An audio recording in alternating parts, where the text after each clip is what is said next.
আমাদের এই সমাজে চলাফেরার মধ্য দিয়েই এক অন্যের সঙ্গে সুসম্পর্ক তৈরি হয়। সুসম্পর্ক থেকে একটি বন্ধুত্ব তৈরি হয়, আর একটু বন্ধু মানে অনেক বড় একটি শক্তি, আর একটি বন্ধু মানে অনেক বড় ভয়ানকও হতে পারে। যে বন্ধু প্রকৃত বন্ধু, সে আপনার বিপদ আপদে যে কোনো সময় সে পাশে থাকবে। সে আপনার কখনো ক্ষতি চায় না, ক্ষতি সাধন করতে চায় না। সে প্রকৃত বন্ধু। আপনার সঙ্গে মিলে মিশে থেকে সুযোগ বুঝে আপনার ক্ষতি করে, তারা অনেক ভয়ানক বন্ধু। আর এ ধরনের ভয়ানক বন্ধু হইতে সাবধানতা অবলম্বন করা অবশ্যই প্রয়োজন।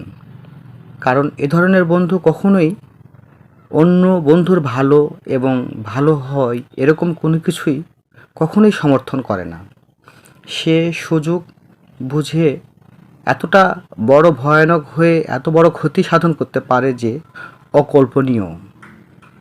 পারতপক্ষ আমরা চেষ্টা করব যে সকল বন্ধু অনেক ভয়ানক ও স্বার্থবাদী, তাদের কাছ থেকে দূরে সরে থাকাটাই আমাদের জন্য উত্তম।